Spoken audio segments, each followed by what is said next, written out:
There was a man who had one strange habit. Whenever life became uncomfortable, he disappeared. A difficult conversation? He avoided it. A difficult decision? He delayed it.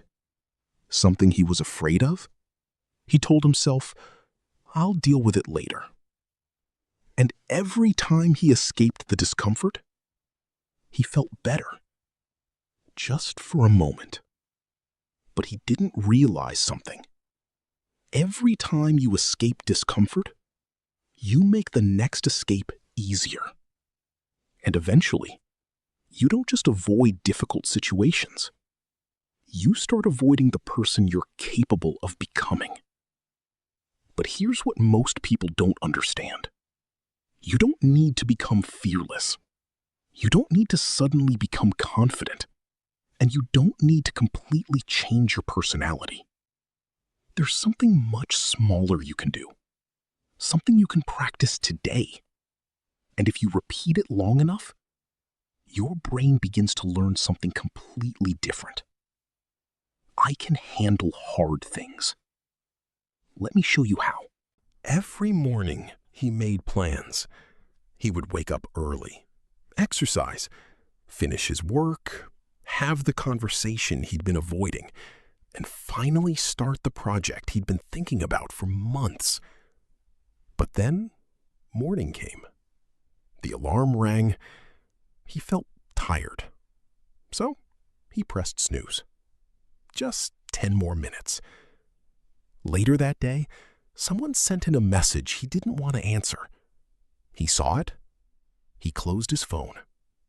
I'll reply later. That evening, he opened his laptop. He looked at the project. It felt difficult. So he watched another video instead. Nothing terrible happened. That's what made it dangerous. Avoidance doesn't punish you immediately. It rewards you immediately. You feel relief. The pressure disappears. And your brain remembers that feeling. So the next time discomfort appears, your brain says, let's escape again. This is where avoidance becomes a problem. When you avoid something uncomfortable, your anxiety or tension often drops temporarily. That relief feels good. So your brain learns, avoiding this made me feel better. The problem is, the thing you avoided didn't disappear. It simply became more frightening the next time you faced it. Think about it. If you avoid making one difficult phone call today, tomorrow the call still exists. If you avoid starting something difficult, the task is still waiting for you. If you avoid an uncomfortable conversation, the problem continues growing in the background. And slowly, your world becomes smaller. Not because you can't do difficult things, but because you've trained yourself to escape them. The cycle is simple. Discomfort. Then, avoidance. Then, relief. And finally, stronger avoidance. The more you repeat the cycle, the more automatic it becomes. Until eventually, you don't even ask, can I handle this? You immediately think, how can I get away from this? Think about someone who wants to exercise. The first day feels uncomfortable. His body is tired. He doesn't enjoy it. So he skips the next day, and he feels relieved. The following week, exercising feels even harder. So he skips again. A month later, he tells himself, I'm just not disciplined. But maybe that's not the real problem. Maybe he simply practiced avoidance more often than he practiced discipline. And what you repeatedly practice becomes easier to repeat. So don't make the mistake of saying, tomorrow I'll change my entire life. That's too big. And when you fail, you'll use that failure as another reason to give up. Instead, I want you to do something much smaller. Choose one uncomfortable thing. Just one. Find something you've been avoiding. Maybe it's studying. Maybe it's exercising. Maybe it's cleaning your room. Maybe it's making that difficult phone call. Maybe it's starting the project you've been thinking about for months. Then, make a deal with yourself. I'll do it for 10 minutes. Not 1 hour, not the entire day. Just 10 minutes. And here's the important part. Your goal isn't to finish. Your goal is to stay when your brain tells you to escape. Sit down. Start. Stay there. Feel the discomfort. And let it exist without running away from it.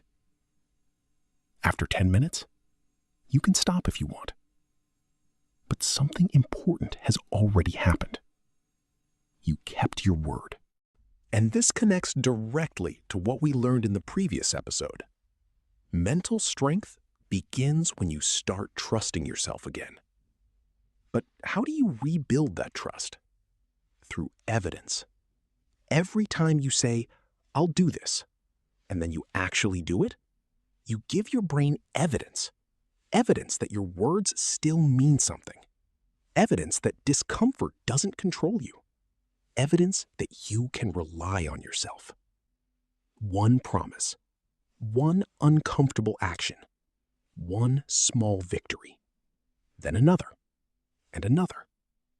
That's how mental strength is built. Not in one dramatic moment. Not because you suddenly wake up fearless.